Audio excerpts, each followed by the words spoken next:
కొన్నేళ్ళు అబ్బాయిగా పెరిగి తర్వాత ఆడవాళ్ళ లక్షణాలు వచ్చి ఒక మహిళగా మారి మా ఆడవాళ్ళని అందరినీ కొల్లగొడుతున్నారయ్యా.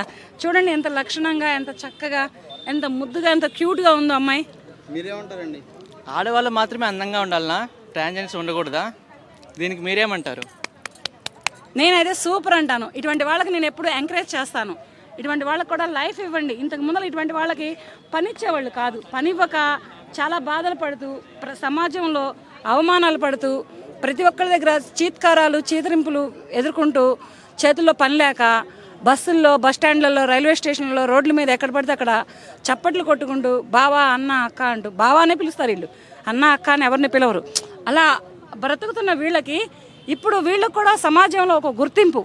మన ఏ స్టేట్లోనో కానీ సీఎం గారు ట్రాఫిక్ కానిస్టేబుల్ ఉద్యోగాలు ఇచ్చారు. అలాగే వీళ్ళకి ఎంకరేజ్ చేస్తూ వీళ్ళు కూడా మనకు మళ్ళీ మనుషులే, కాకపోతే కొన్ని జెన్యున్ ప్రాబ్లం, కొన్ని తేడాలు రావడం వలన ఇలా మారి ఇలా మహిళలుగా చక్కనైన అమ్మాయి ఆకృతితోటి, చక్కనైన అమ్మాయి అందంతో చక్కగా వస్తున్నారనమాట. ప్లీజ్ దయచేసి ట్రాన్స్జెండర్స్ కదా అని ఎవరు కూడా చులకనగా చూడొద్దు, ఎవరు కూడా తేలిగ్గా మాట్లాడొద్దు, ఎవరు కూడా ఇది చేయొద్దు. చేతనైతే ఎంకరేజ్ చేయండి, పోయేదేమీ లేదు. గుర్తుంటే వాళ్ళు మనకు ఎంకరేజ్ చేస్తారు, గుర్తు లేకపోతే కాలం మనకు మంచి ఎంకరేజ్ చేస్తుంది. ఇది మాత్రం మర్చిపోద్దు. ఎవరికి కూడా చెడు తల పెట్టొద్దు, మంచి చేద్దాం బ్రో, పోయేదేముంది.